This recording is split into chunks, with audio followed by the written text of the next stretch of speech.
In today's episode, I want to discuss something that's linked to the previous episode. The previous episode was around how to deal with the situation where the client asks for proof of the strategy. Today, I want to focus on what happens if the client demands more analysis.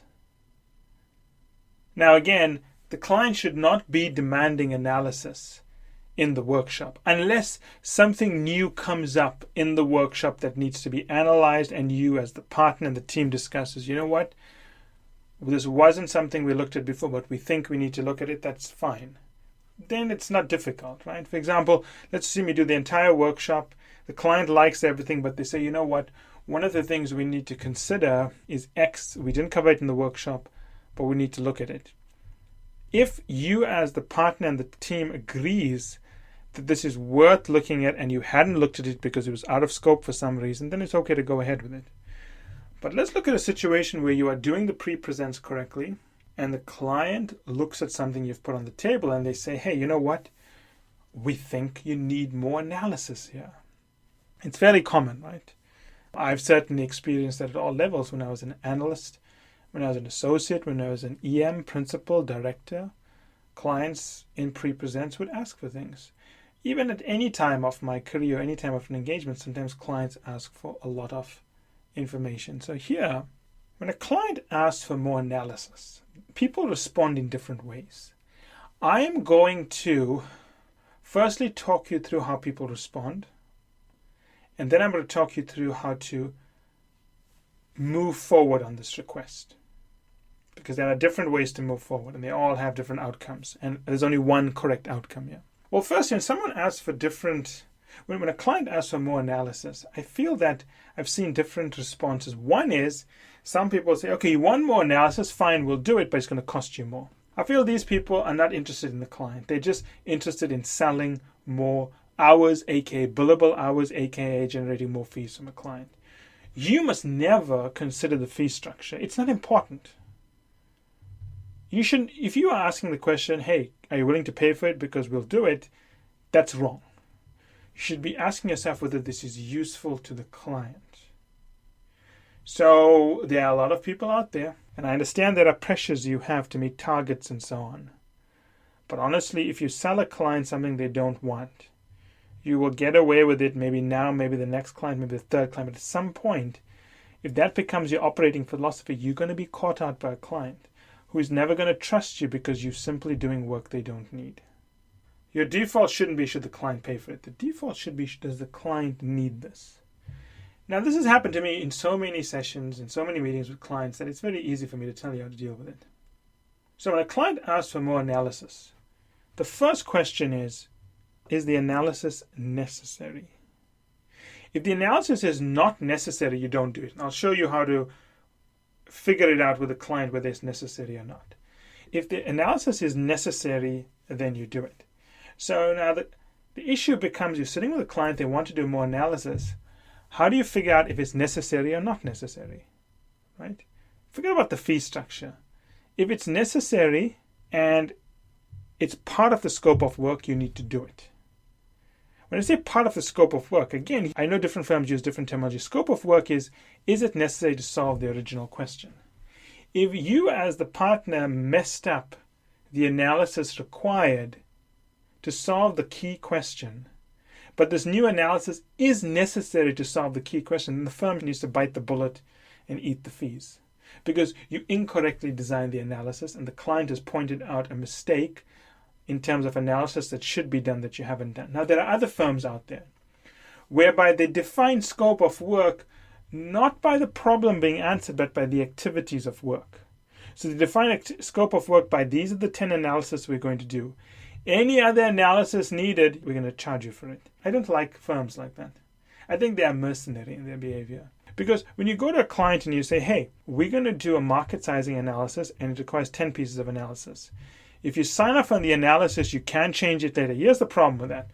The client doesn't know what is needed to do a market sizing assessment. They don't know.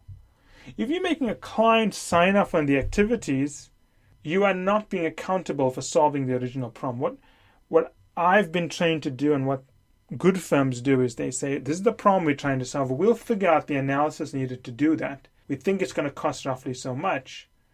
But if the analysis may change, the fee structure is likely not going to change. So, if the work is needed, if the analysis is necessary and you should have known it as a firm but you left it out, you should eat the costs. That's the right thing to do. If you're a firm, on the other hand, that defines scope of work not by the objective function but by the list of activities done, then your business model is different.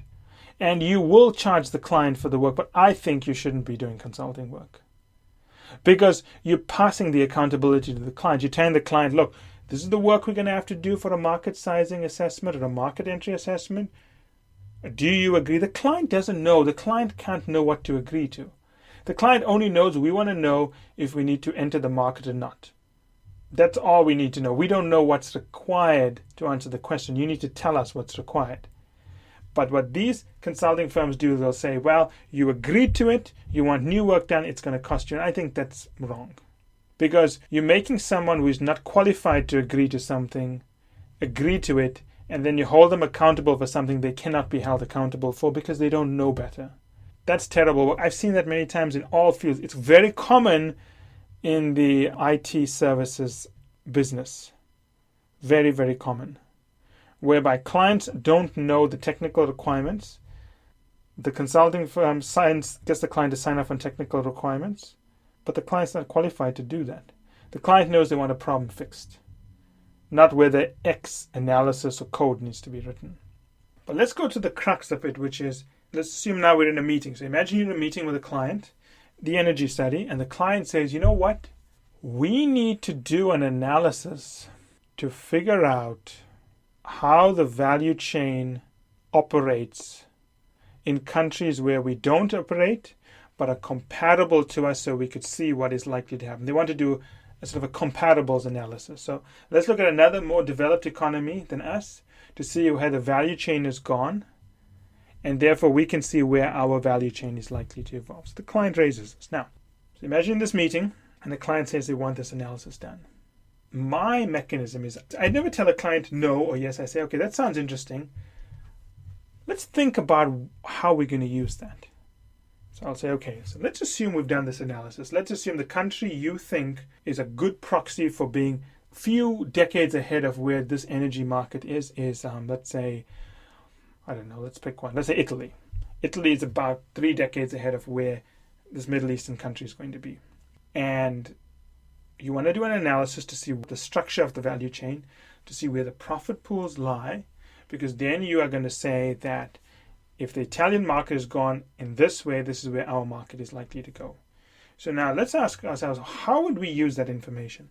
How would that information make our analysis better? And the client will probably say something along the lines of one of two things. They'll say, X, well, we think by identifying how the Italian market will evolve, we can figure out which profit segments of the value chain will be most lucrative, and we can build capability for those segments. Or the client could respond in Y and say, well, you're the consultant, you tell us how to use it. Either way, let me explain to you how to handle this, right? You have to first determine if the analysis is necessary. Don't just say, well, we don't want to do it because we're not going to be paid for it. That's bad consulting, because the client may be right. The analysis may be necessary. You have to figure out whether it's necessary. So let's lay out the sequence of steps. So the way I do it is I'll tell the clients, okay, for this to work, we have to do a couple of things. One is we have to identify a country that is similar to our own. But then we also have to identify an electricity sector that's similar to our own, because you may have a country that's similar to us 30 years in the future, but the electricity sector may be very different, right? So Italy may be similar to us in every other way, but the electricity sector may be very different. So do we identify a country that's similar to our own or a sector that's similar to our own? Now, let's assume we've decided we have to identify an electricity sector similar to our own. How our sector will be in 30 years. That means we have to make a judgment about how our sector is currently going to evolve. And we have to make a fairly good assessment to say that it's going to evolve in this way to look like this country in 30 years.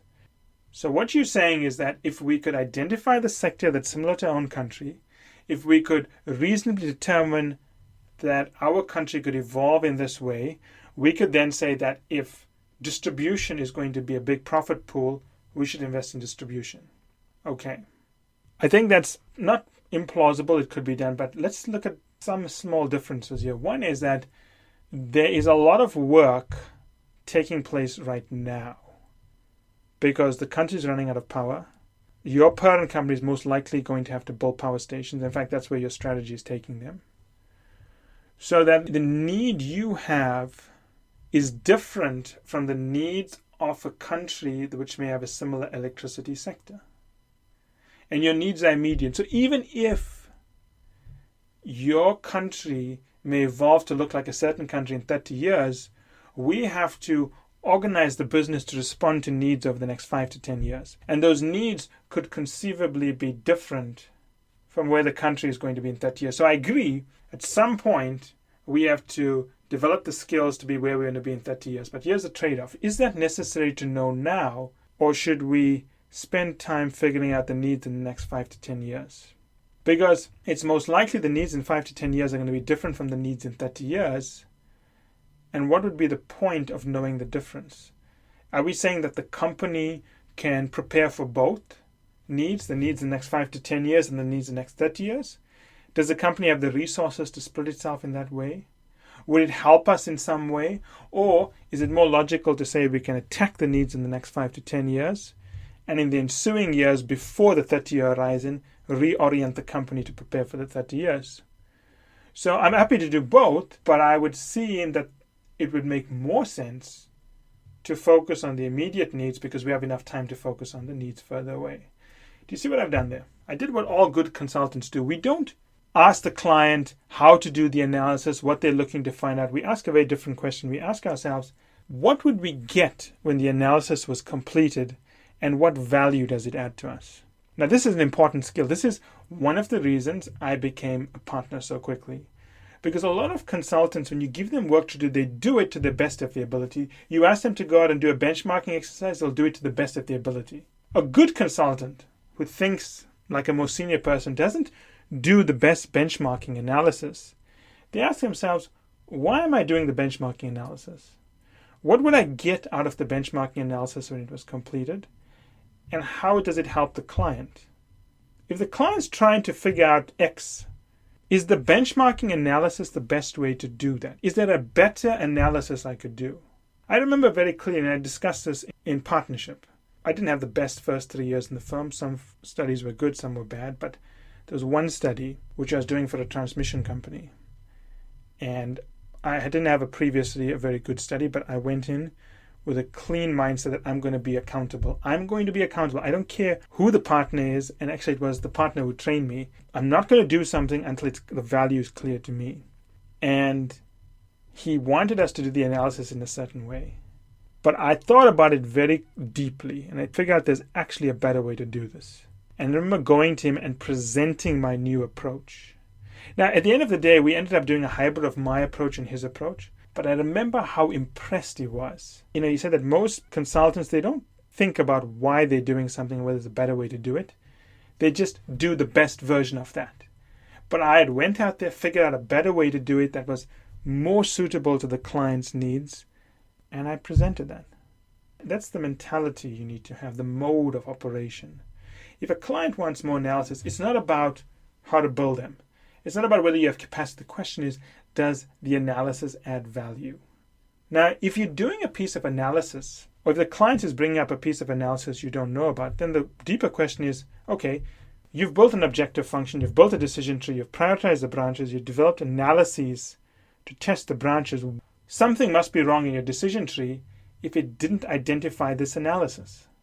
Or it is possible that the question this analysis is answering, this analysis being the analysis the client wants done, the question this analysis is answering is answered with a different analysis in your decision tree. Do you see that? Because if you go back to the basics of how to structure studies, and we teach that in first 90 days, the M&A study, corporate strategy, we teach that in all of our studies. If you go back to the basics, we say that when you develop an hypothesis, There's more than one type of analysis that can test that hypothesis.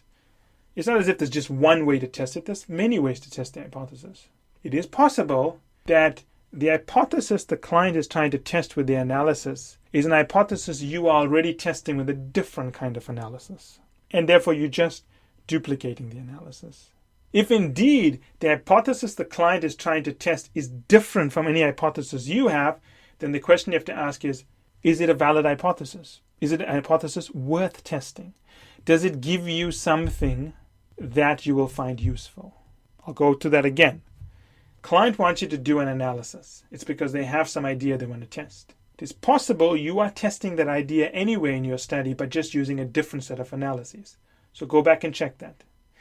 If the hypothesis the client is testing is something you are not testing, you have to ask yourself, why? If you determine, the way to determine if it's necessary is to ask yourself, what would I do with the output of the analysis once I tested it? Would it add any value? And if the answer is no, don't do it. But this is what I do. When a client asks for more things all the time, you have to be sharp at this.